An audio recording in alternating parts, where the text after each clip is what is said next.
নতুন দেওয়া হয়েছে আবার চাল, তাই না?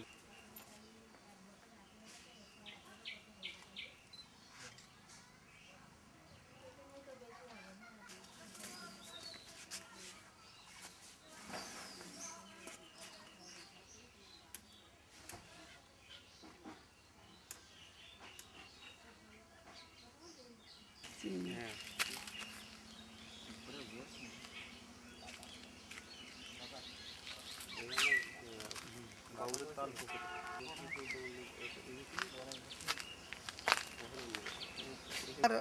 কার্পাসডাঙ্গা গ্রামে একসময় কবি নজরুল সাহেব এসেছিলেন, এসে হর্ষপ্রিয় বাবুর বাড়ি ওঠেন।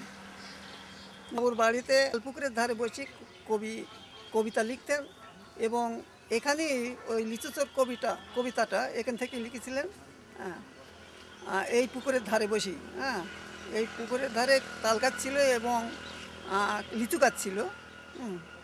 এই লিচু গাছের পাশে বসে উনি লিখেছিলেন এবং এই কবিতাটা ওনার যেখানে বসে উনি কবিতা লিখতেন নদীর ধারে। নামটা কি?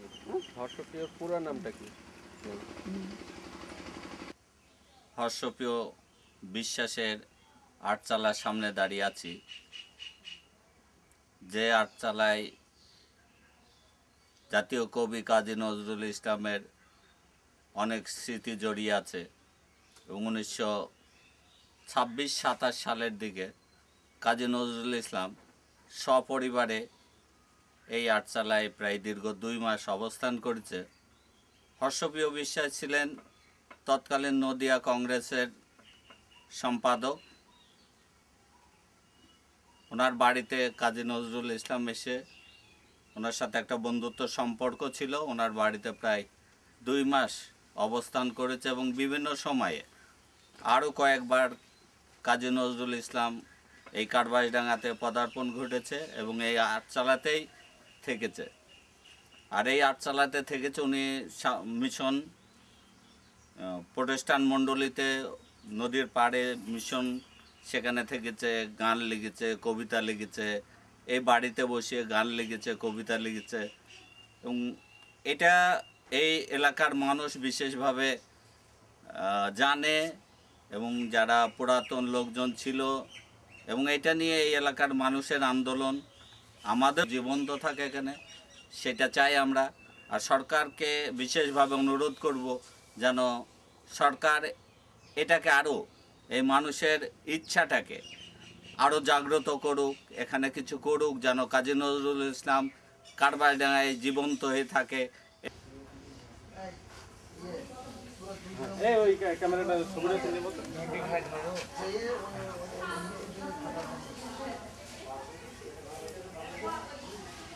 ছবিটা নিতে খুব সুন্দর করে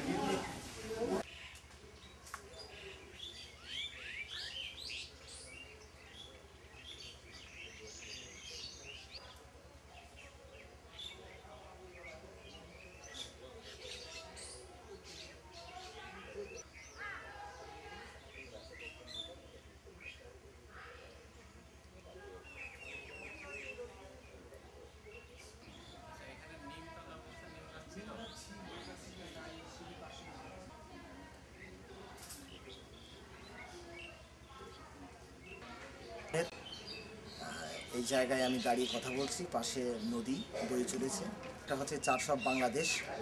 পাশে ডাঙ্গা চারশব বাংলাদেশ মণ্ডলীতে দাঁড়িয়ে নিচে ভৈরব নদী, যে নদীতে কাজী নজরুল ইসলাম এই নদীর আপনার ঘাটালে বসে, সিঁড়িতে বসে কবিতা রচনা করতেন, গান গাইতেন এবং সাহিত্য চর্চা। পাশে ওই ঘাটালের পাশে নিম গাছ ছিল, সেই নিম গাছের নিচে বসে বেশিরভাগ সময় উনি কাটাতেন। আমরা শুনেছি আমাদের মুরব্বীদের কাছে এখানে আমাদের তৎকালীন বধূদের একটা কলস ডুবে ভেসে যাচ্ছিল, সেই কলসের উল্লেখ করেই তিনি লিখেছিলেন আমার কুমকুলে আজ ভিড়ল তরি এখন সোনার গাই। এই গানটি এখানেই বসে লেখা।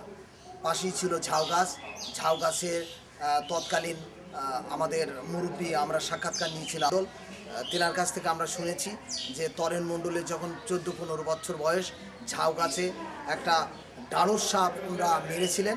তো কবি দৌড়ে এসে তরেন মণ্ডলকে বকা দিয়েছিলেন, বলেছিলেন যে এই সাপ কি তোমাদের ক্ষতি করেছিল যে এই সাপ তোমরা মেরেছো। শোনা যায় সেই সাপকে কেন্দ্র করেই তেনা সেই পদ্ম গোখরা রচনাটি এখানে করেছিলেন। এগুলো আমরা আমাদের মুরব্বীদের কাছে শুনেছি। এখন যে বিষয়টি আমাদের কাছে, আমাদের এলাকার মানুষের কাছে, সরকারের কাছে আমাদের যে আন্দোলন এবং দাবি, সেটা হচ্ছে জাতীয় কবি কাজী নজরুল ইসলাম এখানে 2 মাস ছিলেন, সাহিত্যকর্ম করেছেন। এই বিষয়টি আমরা জাতীয়ভাবে কাজী নজরুল ইসলামের জন্মজয়ন্তী এবং মৃত্যুবার্ষিকী উদযাপন যাতে হয় সে ব্যাপারে আমরা সরকার বাহাদুরের কাছে আমরা দাবি রাখি।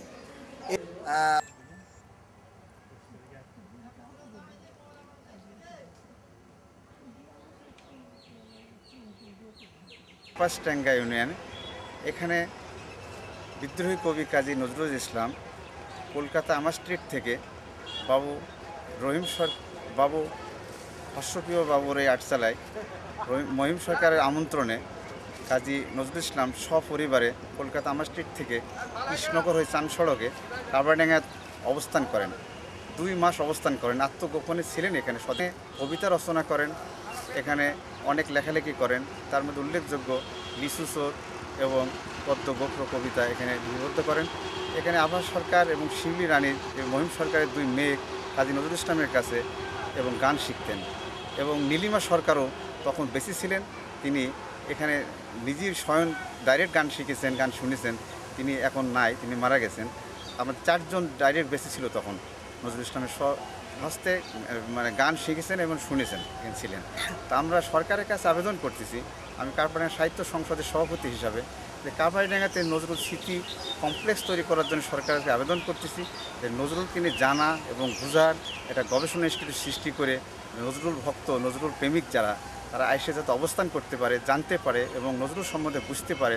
যে সরকারের কাছে আমার আবেদন, এটা যেন অতি সত্বর জাতীয়ভাবে কাজী নজরুল ইসলামের এটা পালন করার জন্য কারবারডাঙ্গার সকল স্তরের মানুষেরই দাবি, যে সরকারের কাছে এটা সাংস্কৃতিক মন্ত্রণালয়ের কাছে দাবি যে এটা নজরুল ইনস্টিটিউট করা হোক এবং নজরুলকে নিয়ে গবেষণা করে জানা সৃষ্টি করে ছাত্রছাত্রীরা আরও এটা কমপ্লেক্স ভবন আমরা দাবি করতেছি যে অতি সত্বর নজরুল গবেষণা ইনস্টিটিউট করার জন্য আমরা সরকারের কাছে আবেদন করছি এবং সাংবাদিক ভাইদের কাছে আবেদন করতেছি, তারা যেন এটা